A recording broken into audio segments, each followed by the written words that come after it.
Olá a todas e todos, eu sou Roberto Santana, sou membro da Direção Nacional das Brigadas Populares. Estamos iniciando hoje nosso grupo de estudos sobre teoria marxista da dependência. Essa é a turma 2, né, dos nossos grupos de estudos para pensar o Brasil. Hoje, como dito, é o encontro número 1 sobre teoria marxista da dependência, a TMD, no qual nós vamos estudar os fundamentos, os conceitos principais dessa teoria vital para entender o Brasil, entender a periferia capitalista e o sistema capitalista como um todo, e o mais importante, como superá-lo, transformá-lo como bons revolucionários que todos nós somos. A gente tem hoje presente com a gente vários inscritos no curso. Já antes da gravação batemos aqui um papo, temos pessoas do Brasil inteiro, até gente de fora do Brasil, né? Camaradas que estão em outros países também estudando, militando, né? Avançando na luta, tanto na academia quanto nas ruas, e é um prazer ter todos e todas vocês aqui, tá? Temos pessoas aqui de Rio de Janeiro, DF, Alagoas, Paraíba, São Paulo, Santa Catarina, Paraná, Rio Grande do Sul, enfim, praticamente o Brasil inteiro todo aqui. Outros camaradas aqui que já estão no México e em outros países também. Tá? O nosso grupo de estudos é todas as quintas-feiras, às 19 horas, pelo horário de Brasília. Estamos iniciando hoje, dia 26 de maio de 2022, esse GE. Bem, para a gente começar, nós vamos, ao longo desse grupo de estudos, né, passear pelas obras dos três grandes pioneiros, né, os três grandes intelectuais brasileiros que formularam os principais conceitos da teoria marxista da dependência, né, Rui Mauro Marini, Vânia Bambirra e Teotônio dos Santos. Né? E para hoje, para iniciar, a gente começa com um texto muito introdutório, né, que é esse livrinho aqui, editado pela Expressão Popular em 2014, que é o Rui Mauro Marini e a Dialética da Dependência, um projeto da edição da Expressão Popular e também da Escola Nacional Florestan Fernandes, que na época saiu, né, esse livrinho junto com um DVD que tinha um documentário sobre o Rui Mauro Marini. O documentário está disponível gratuitamente no YouTube, no próprio canal da editora Expressão Popular. Né? Esse livrinho impresso teve uma tiragem muito pequena, né? Inclusive quem me deu ele foi o próprio Teotônio dos Santos na época, né? Que ele dá depoimentos, né, no documentário, inclusive ele participa do documentário, então ele distribuiu na época esse DVD que vem, eu tenho até aqui a caixinha DVD, né, gente, é uma coisa mídia ultrapassada, mas ainda existe, a caixinha do DVD que vinha com o livrinho aqui dentro, né, documentário disponível no YouTube, né. O intuito desse texto, né, como eu disse, ele é bem introdutório, porque ele apresenta primeiro um pouquinho uma biografia, né, uma mini biografia do Marini, que obviamente se confunde com a própria história da teoria marxista da dependência, e tem três textos introdutórios, né, sobre os três conceitos, né, principais formulados pelo Marini, enfim, os três conceitos principais dessa teoria, que são os conceitos de dependência, superexploração do trabalho, né, e subimperialismo, né? Seguindo aqui o método aqui do nosso grupo de estudos, todo encontro, né, alguns camaradas vão apresentar o texto do dia e depois a gente abre para todo mundo fazer seus comentários, debates, dúvidas e questões. Hoje eu fico responsável, como é o primeiro dia, eu sou um dos coordenadores, fico responsável para a gente introduzir, tá, essa temática. Né? Então, a gente pode começar primeiro com um contexto histórico, né, de onde nasce a teoria marxista da dependência. Tá? Ela nasce principalmente na década de 1960, num contexto histórico de efervescência, né, da periferia capitalista. A gente pode lembrar que na década de 60, a Revolução Cubana, né, que tinha acabado de tomar o poder em Cuba em 1959, Guerra do Vietnã acontecendo, todos os processos de independência da África. Então, os anos 60, até início dos anos 70, eles foram um momento de grande ofensiva, né, do que na época se chamava de terceiro mundo. Hoje a gente chama de sul global, enfim, dentro da teoria marxista da dependência a gente chama de periferia capitalista, né, países dependentes. A gente tinha uma grande ofensiva, né, desse sul global na época, de contestação, né, ao imperialismo, de contestação à divisão internacional do trabalho, de contestação, né, ao mundo tal como ele era, né, o mundo tal como ele foi desenhado pelo capitalismo ao longo dos séculos, né, e uma grande rebelião que tinha quase sempre esse teor anti-imperialista e esse teor, né, revolucionário. As principais revoluções do século XX todas aconteceram na periferia, do capitalismo, né? Cuba, Revolução Cubana, Revolução Chinesa, a própria Rússia, né, em 1917, ela era a periferia do capitalismo europeu, né? Diversas experiências orientadas pelo socialismo, né? Nicarágua, Angola, Moçambique, Vietnã, por aí vai, né? E outras forças que não chegaram a tomar o poder nos seus respectivos países, mas eram forças políticas importantes e se orientavam pelo socialismo. Então você tinha, naquele momento, uma grande discussão sobre a superação do imperialismo, né, a discussão sobre a periferia, né, como elo mais fraco da corrente do capitalismo, né, parafraseando Lenin, que é uma frase que o Marini usa também, né, não seria a periferia do capitalismo justamente o elo mais fraco da corrente, né, ou seja, o elo mais fraco do sistema e, portanto, a revolução seria muito mais, as contradições eram muito mais agudas na periferia e, portanto, seria muito mais plausível o processo revolucionário nos países periféricos do que nos países centrais, né? E, no caso latino-americano em particular, a gente vivia uma crise muito, né, muito específica da região, que era o esgotamento do nacional-desenvolvimentismo, né? Nós tivemos, a partir da grande crise de 1929, anos 30, e principalmente com a Segunda Guerra Mundial, nós tivemos a conformação na América Latina de governos chamados nacional-desenvolvimentistas, né?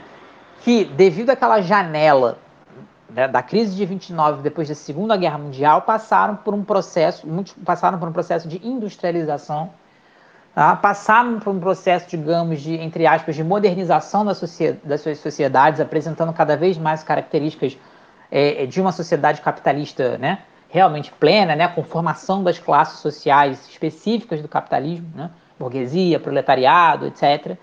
Tá? E isso foi capitaneado geralmente por forças políticas, né, policlassistas e que utilizavam o nacionalismo como essa ideologia unificadora, né?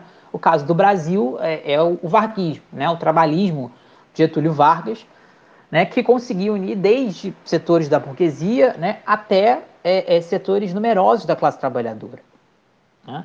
E é muito importante a gente refletir isso, como, por exemplo, no caso do Brasil, que o principal movimento da classe trabalhadora, né, isso já é uma polêmica, não era o comunismo, não era o Partido Comunista, era o trabalhismo, né? A maior parte da classe trabalhadora se organizava no trabalhismo, e depois da formação, inclusive, do PTB, né, o Partido Trabalhista Brasileiro, o PTB como um partido de massas, né? Um partido de massas e com forte penetração na classe trabalhadora.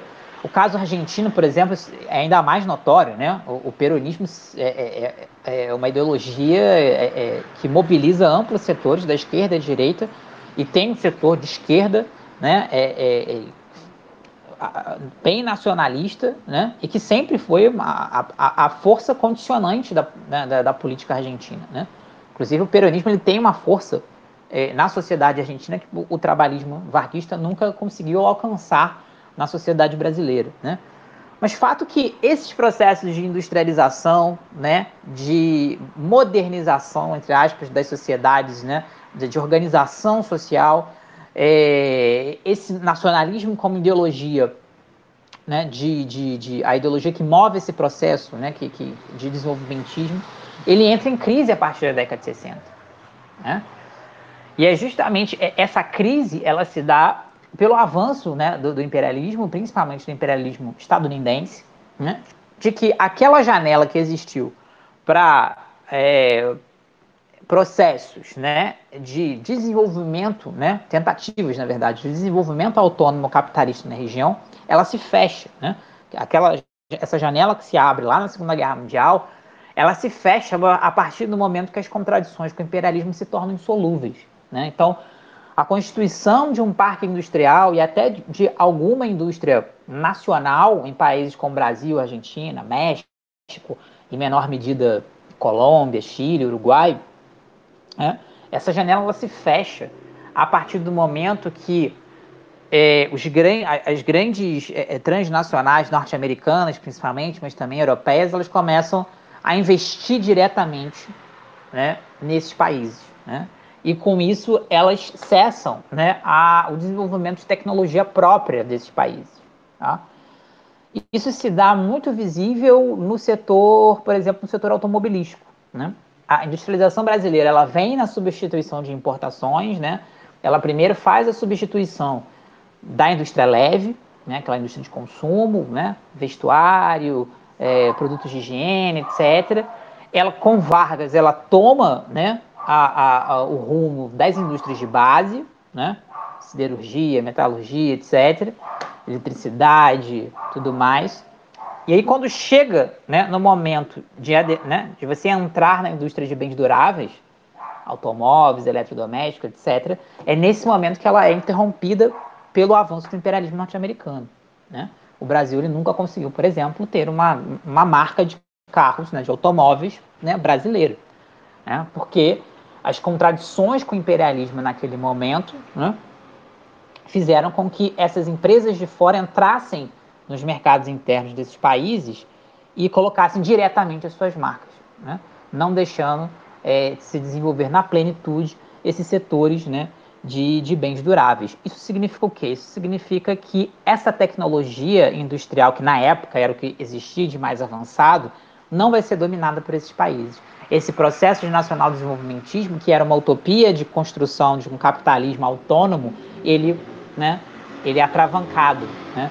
Não vai haver ali mais um desenvolvimento das forças produtivas pelo capital nacional. Tá? Isso a gente está falando estruturalmente, na economia. Como é que isso se materializa no cotidiano, na sociedade, na luta de classes? Né? Essa capacidade de ter uma aliança policlassista que sustentou essas experiências nacional desenvolvimentistas, né? Vargas, Perón, o Cárdenas no México, né? A democracia cristã no Chile, etc., ela não consegue mais se desenvolver. As contradições entre essas diversas classes sociais e setores de classe, elas se tornam cada vez mais agudas. E é o que a gente vai ver na década de 60, cada vez mais, né? Uma efervescência política, uma efervescência cultural, né? Alguns dos movimentos culturais mais importantes da América Latina se dão justamente nessas décadas de 60, 70. Né? E a Revolução Cubana como o grande divisor de águas da história latino-americana no século XX. Né? A possibilidade que sim, é possível fazer a revolução socialista num país periférico, na América Latina, embaixo do nariz dos Estados Unidos. Né? É possível sim romper com o capitalismo de forma revolucionária, e no caso da Revolução Cubana, inclusive de forma armada, né? Por guerrilha, algo inclusive que não era a aposta dos partidos comunistas latino-americanos naquele momento. Né? E aí, essa crise social que vai atravessando, né? Sim, André. Essa crise social que vai atravessando as sociedades latino-americanas, ela vai se agudizando, ela vai caminhar para um rompimento. Né? Ela vai caminhar para esgarçar essas contradições sociais. Né? Isso vai afetar, inclusive, as teorias do próprio campo da esquerda naquele momento, que eram duas. Né? Primeira da CEPAL, né? A Comissão Econômica para a América Latina e o Caribe da ONU, que era digamos assim, o think tank, né, para usar a linguagem de hoje, do nacional desenvolvimentista, né? Com Raul Prebisch, com Celso Furtado, né? Que advogava que o importante era nós fazermos um programa de substituições de importações incorporadas às tecnologias industriais mais avançadas, isso levaria ao rompimento com a dependência e ao desenvolvimento, né, desses países, a partir do momento que eles conseguiriam adquirir as tecnologias necessárias, né, e fazer um desenvolvimento pleno, né, de um capitalismo autônomo na periferia.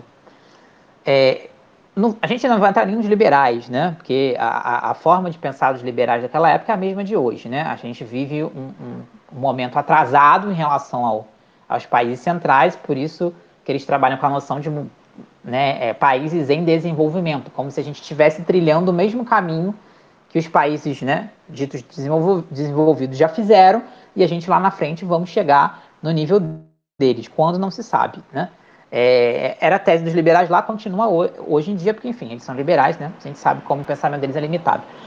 Mas a gente fala da CEPAL e a gente vai falar também dos partidos comunistas, né? A tese dos partidos comunistas naquele momento, a maior parte dos partidos comunistas orientados por Moscou, né, aqui na América Latina, era de que existiam setores feudais, né, nas sociedades latino-americanas, que seria as oligarquias latifundiárias, que estariam em contradição com os setores mais modernizados, né, das classes dominantes, que seria essa burguesia industrial, urbana, comercial, e que eram esses setores especificamente dessa oligarquia latifundiária que estavam, né, conectados ao imperialismo internacional. E que, portanto, era necessário que as classes trabalhadoras realizassem, né, alianças com essa burguesia desenvolvimentista, industrial, nacionalista, e derrotasse, então, o imperialismo e os seus aliados internos, que seriam essa oligarquia latifundiária. Então, portanto, essas teses, elas têm, apesar das suas particularidades, elas têm uma coisa em comum. É a ideia de que o capitalismo na América Latina seria um capitalismo atrasado. Ele seria um capitalismo insuficiente. E por isso elas eram sociedades subdesenvolvidas. Tá? Essas sociedades eram sociedades que faltavam desenvolvimento capitalista. Tá? Como se fossem etapas. Né? E a teoria da dependência, ela vem questionar isso. Todos esses aspectos. Né? Ela vai questionar, primeiro, que aqui não vivemos uma falta de capitalismo, não vivemos um atraso. Né? Na verdade, países centrais, imperialistas, desenvolvidos e países periféricos subdesenvolvidos são parte de um mesmo todo. O capitalismo é um sistema internacional. Né? O capitalismo ele é um sistema que funciona na plenitude, né, do planeta, e que existem espaços diferentes de acumulação de capital, né? E daí a diferença entre países centrais e países periféricos, e que isso é uma necessidade de funcionamento do capitalismo, né? Enquanto um modo de produção, enquanto um sistema internacional. E que, portanto, essa periferia capitalista não sofre com falta de capitalismo, ela não está atrasada, ela não tem capitalismo de um nível insuficiente, ela é parte do sistema. Não existe capitalismo concretamente em nível mundial sem existir periferias. Né? Então, e que, portanto, também não existem burguesias revolucionárias nas periferias, né? No sentido de como existiu burguesias revolucionárias ao longo do processo histórico dos países centrais, né? Que, inclusive, chegam ao poder, né? São protagonistas nas lutas de classes dos seus países, inclusive em momentos que são divisores de água da história, né? A Revolução Gloriosa na Inglaterra, a Revolução Francesa, a independência dos Estados Unidos e tudo mais. Isso não existe e não existirá, né, na periferia, porque a forma dessas burguesias periféricas manterem o controle de classe nos seus países está diretamente ligada, né, ao seu papel subalterno no sistema internacional. E, portanto, a dependência não é um problema para essas burguesias, ela não é um problema para essas classes dominantes periféricas. Antes, a dependência ela é um elemento constituinte da dominação de classes dessas burguesias periféricas. Né? Então, portanto, essa burguesia não vai lutar mesmo por uma constituição de um capitalismo autônomo. Né? Essas burguesias elas vão se aliar ao imperialismo para manter a sua dominação de classe, né? E com isso vão abortar qualquer tipo de desenvolvimento autônomo do capitalismo. Peraí que a Heloísa botou um texto aqui, desculpa fazer voltar, mas você falou que até os anos 60 tinham duas teorias centrais no campo da esquerda. Uma que era um desenvolvimentismo para ter um capitalismo autônomo na periferia, a outra era qual?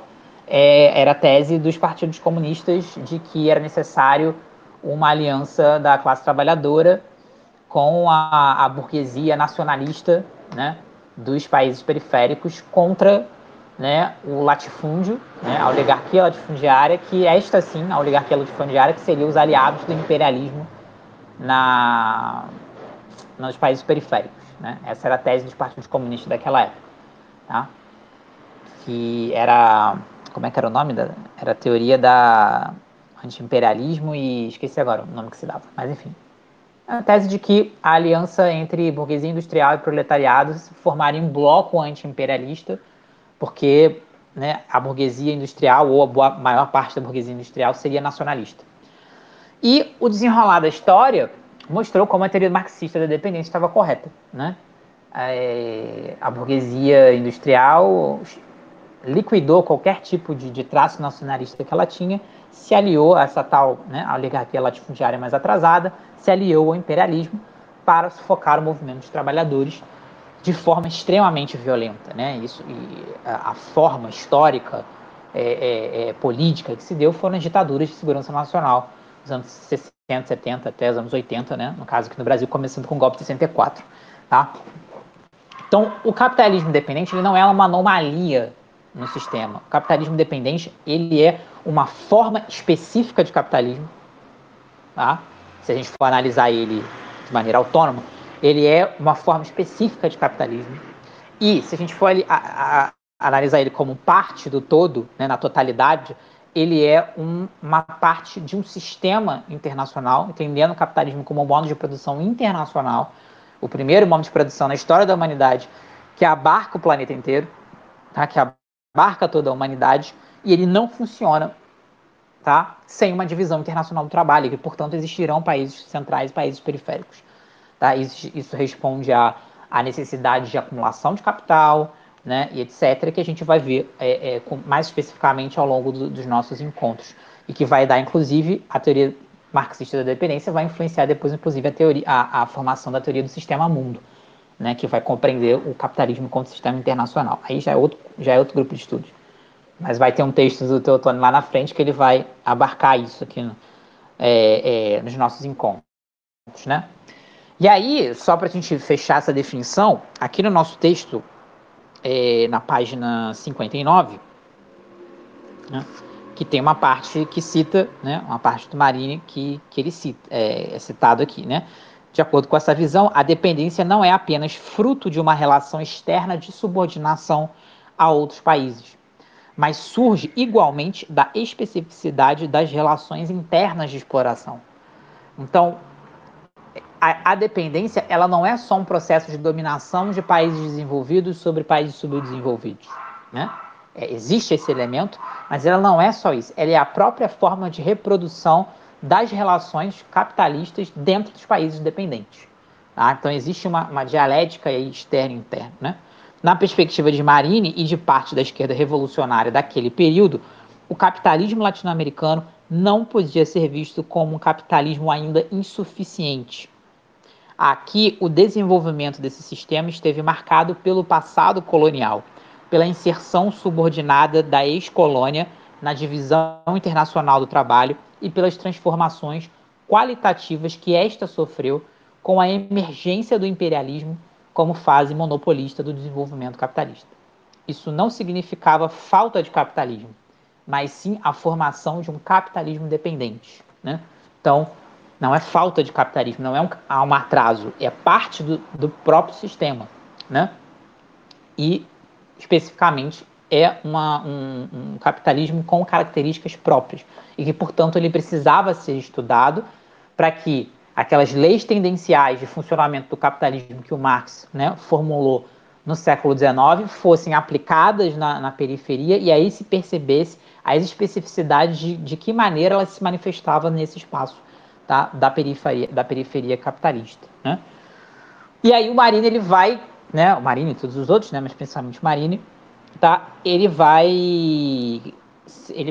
identificar três características centrais, tá, dessas economias dependentes, dessa periferia capitalista. A primeira delas, o intercâmbio desigual, né? Ou seja, como as periferias elas produzem mercadorias que têm um valor agregado menor e elas trocam com os países centrais, elas estão sempre em desvantagem, né? A sua produção tem um valor agregado, suas mercadorias têm um valor agregado menor do que os outros, então elas estão sempre em déficit, né?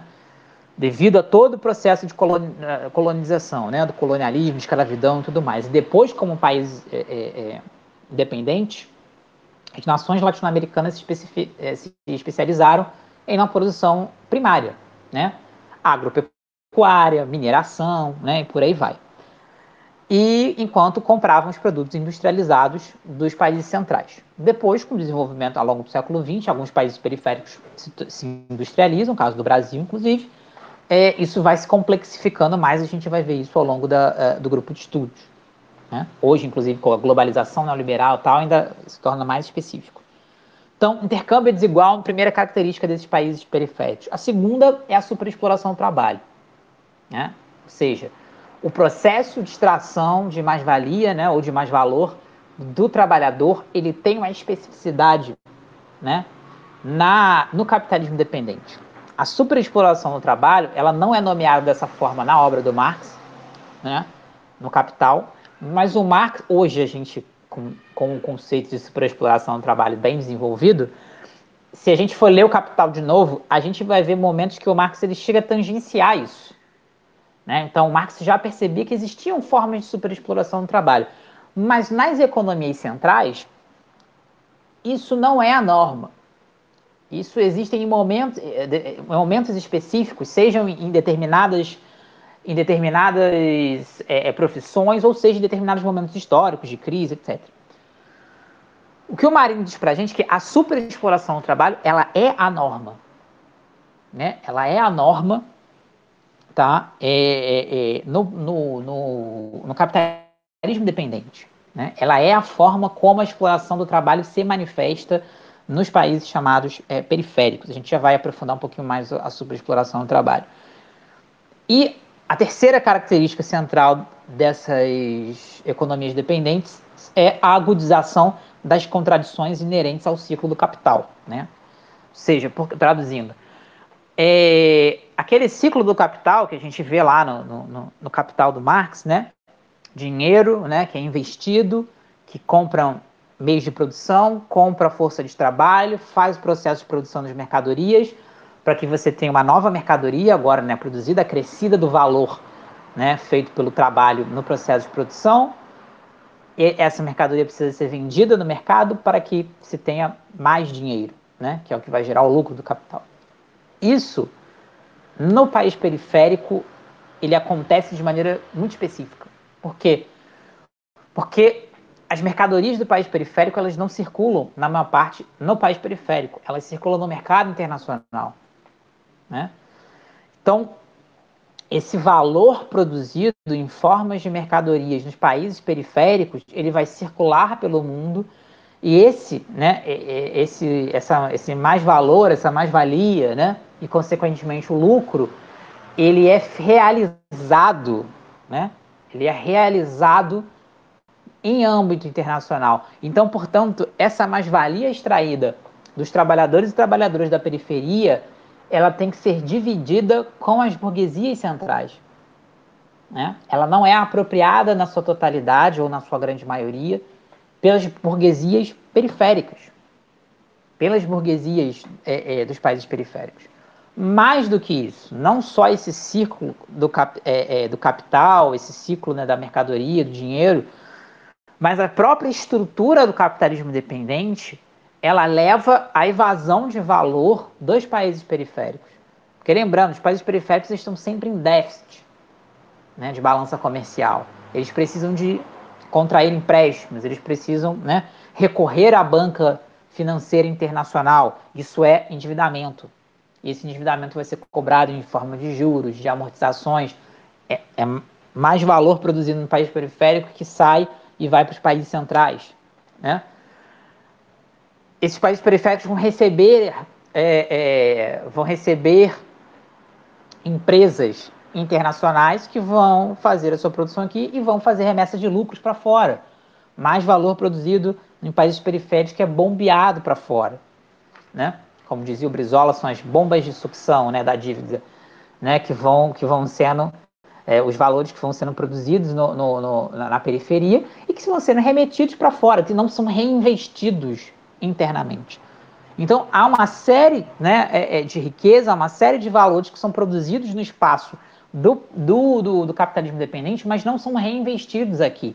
Eles são levados para fora. Ao contrário dos países centrais, que tem os seus mercados internos poderosos, tem uma propriedade de tecnologias de ponta e que, portanto, o ciclo do capital se faz dentro dos seus países e eles têm uma capacidade de reinvestimento e, com isso, avançam na sua capacidade produtiva. Inclusive a ponto de se espraiarem para o resto do mundo e irem para cima dos países periféricos. Isso não acontece nas nações periféricas, né? Então, esse ciclo do capital nos países periféricos ele se dá de uma forma muito específica, é diferente dos países centrais, né? Deixa eu só ver a pergunta do Jonathan aqui. Para não perder ganhos reais, as burguesias dos países periféricos superexploram a força de trabalho. É isso que ele quer dizer, exatamente, Jonathan. Exatamente isso que ele quer dizer. É um mecanismo de compensação, né? Que é exatamente o que eu vou entrar agora, né? O que é a superexploração? Só, então, recapitulando, né? As 3 características centrais enumerados pelo Marini, né, sobre o capitalismo dependente: o intercâmbio desigual, a superexploração do trabalho e a agudização das contradições inerentes ao ciclo do capital. Né? O que isso vai formar? Isso vai formar as economias, as sociedades periféricas, tal como nós as conhecemos. Por que as sociedades da América Latina, da África, do Oriente Médio e tal, elas são chamadas subdesenvolvidas? Porque elas não se parecem com as sociedades capitalistas centrais. Porque essas características centrais funcionando em conjunto é o que vai levar, né, a esses níveis de pobreza, né, miséria extremadas, maiores que a gente tem em comparação aos países imperialistas, a esse desnível técnico, né? A gente está sempre atrás na tecnologia, né? As próprias contradições do cotidiano, a violência, né? Os aparatos de segurança, os aparatos militares, onde as contradições parecem mais latentes, né? Vai levar, inclusive, aí um outro campo, né, que a teoria da dependência, inclusive, pode avançar, que é o campo da cultura. Isso vai levar ao colonialismo, né, ao viralatismo que existe nos países periféricos, principalmente por parte das suas classes dominantes, né, de vergonha, de negligência, de apagamento da cultura popular desses países e a identificação com as culturas, né, de fora, com as culturas dos países colonizadores, perdão. O André comenta aqui, né, sucção da mais-valia extraordinária devido ao abismo do avanço tecnológico produtivo entre periferia e centro, exatamente. Né? Então, o que é a superexploração do trabalho? A superexploração do trabalho é o pagamento da força de trabalho abaixo do seu valor real. Né? Aqui no nosso grupo de estudos, né, a gente disponibilizou lá no nosso grupo do WhatsApp uma pequena aulinha, né, um videozinho ali de 20 minutos explicando alguns conceitos básicos de economia política marxista que são importantes para a gente entender, principalmente esse papo da superexploração do trabalho, né? Que a gente vai começar a entrar em alguns conceitos específicos, né? Torquato comenta aqui, né? Mecânico da Ford no Brasil ganha menos que mecânico da Ford na Alemanha, etc. Fazendo o mesmo trabalho ou até maior, né? Porque trabalha mais, na verdade, como o Marini vai demonstrar, né? O que é o valor real do pagamento? Né? A jornada de trabalho do trabalhador ela é dividida, né? De maneira abstrata, claro, né? O Marx demonstra isso. Ela é dividida em 2 tempos, né? Um que é o momento onde o trabalhador ele produz a riqueza, né? Em forma de mercadoria, que é equivalente, né? Ao pagamento da sua própria força de trabalho, né? Falando em termos do cotidiano, salário, né? Dentro da sua jornada de trabalho, o trabalhador ele produz um valor em forma de mercadorias que é equivalente ao que ele receberá enquanto salário, enquanto pagamento pela sua força de trabalho, né? Que não é um pagamento em relação ao seu trabalho, ao que ele produziu, é um pagamento em relação à sua capacidade de trabalhar. Né? Se o trabalhador fosse remunerado por tudo que ele produz, por toda a riqueza que ele produz, não existiria capitalismo. Simples assim. Né?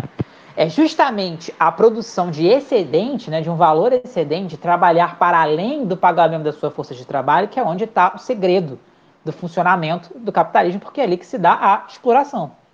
É assim que a exploração do trabalho funciona na sociedade capitalista, foi isso que o Marx dissecou, né, nos seus trabalhos, principalmente no Capital. Né? Vocês já podem perceber, inclusive, que o trabalho do Marini tem uma leitura rigorosíssima, né, do Capital e de todo o trabalho do Marx sobre economia política. Né?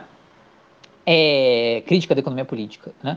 Então, essa jornada de trabalho, né, ela é dividida entre o tempo de trabalho necessário, ou seja, que é aquele tempo de trabalho na jornada que o trabalhador produz uma riqueza equivalente, né, ao pagamento da sua força de trabalho, né, e o tempo de trabalho excedente, onde ele vai produzir valor excedente, né, de onde vai ser extraído mais valor. Né, ou seja, em determinado período da jornada de trabalho, você paga, né, o trabalhador se paga, né?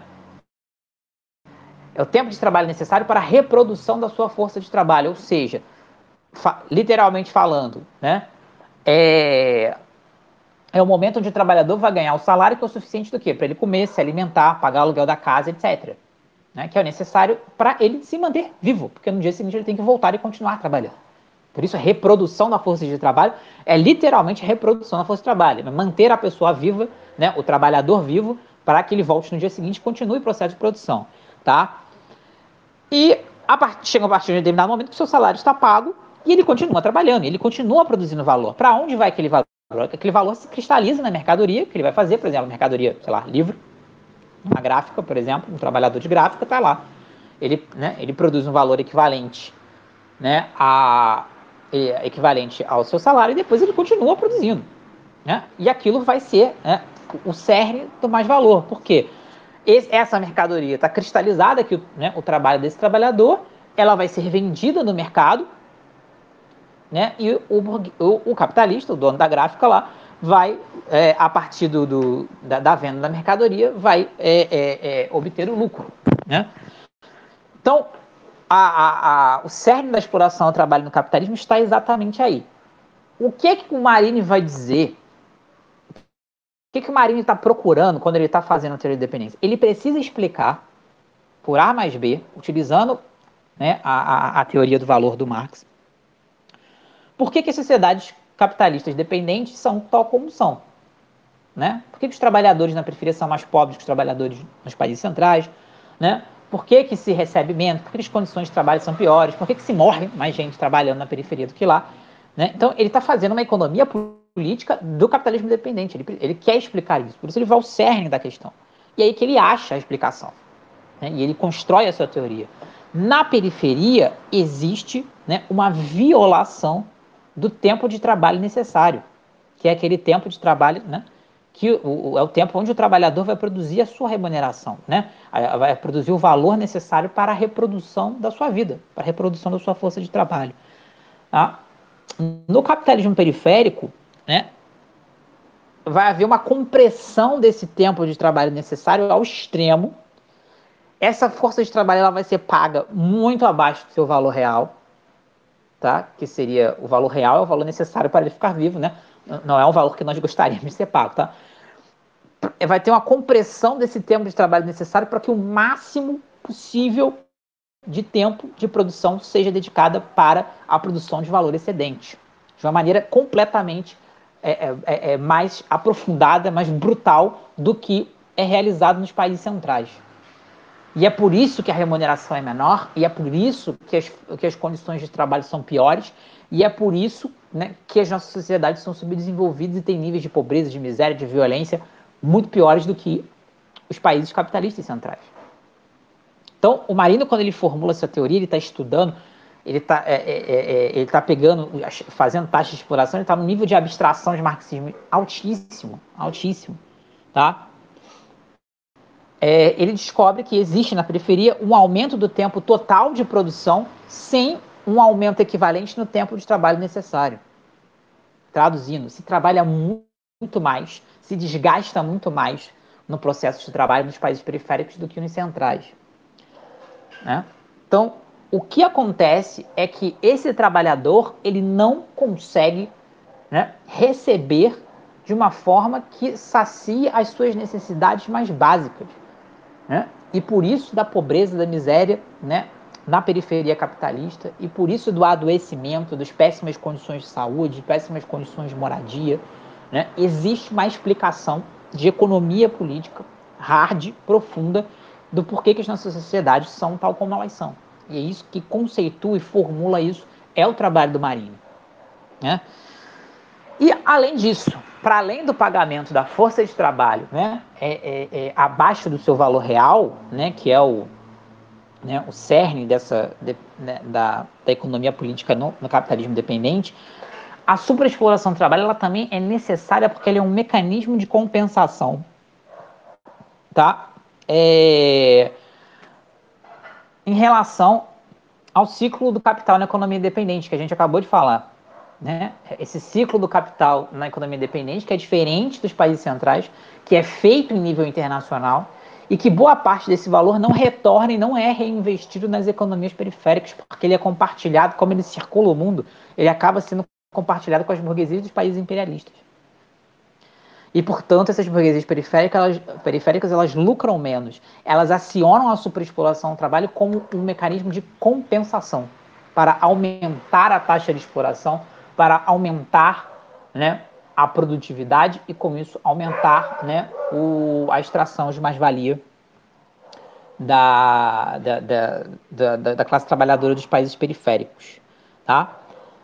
Da mesma forma, os outros instrumentos, né, que levam né, a perda de riqueza, a perda de valores dos países periféricos, como a questão da financiarização, o pagamento de juros, né, a remessa de lucros, tudo isso vai ser compensado por um sistema de exploração do trabalho brutal, né, mais aprofundado, mais violento do que em comparação dos países centrais, que é o que o Marini vai chamar de superexploração da força de trabalho, que gerará mais-valia, que ele já vai chamar de mais-valia extraordinária. Tá? Isso acontece nos países periféricos também? Como eu disse, acontece, isso é tangenciado pelo Marx, apesar dele não usar ele não usa esse conceito de superexploração, mas se você fizer uma leitura do Capital com esse prisma, você vai ver que em alguns momentos o Marx ele tangencia isso, mas foi formulado posteriormente pelo Marini. Tá? Hoje já há uma nova discussão de que, pelo neoliberalismo, a precarização, essa superexploração do trabalho, ela está cada vez mais presente nos países centrais. Mas o importante é que, na periferia, o capitalismo funciona desta forma. A superexploração do trabalho é uma questão estrutural de funcionamento do próprio sistema capitalista na periferia. Tá?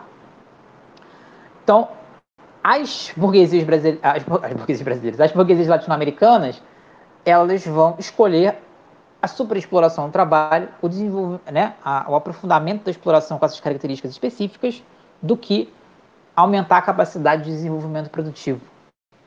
E é por isso que o Marini ele chega à conclusão, tá, de que não há possibilidade de desenvolvimento do capitalismo autônomo. Não há possibilidade das burguesias latino-americanas desenvolverem, né, uma ideia, uma concepção anti-imperialista, nacionalista, mesmo dentro dos limites capitalistas. Porque a dependência e a superexploração do trabalho, elas são partes intrínsecas de funcionamento do capitalismo dependente e, portanto, da capacidade de dominar a sociedade.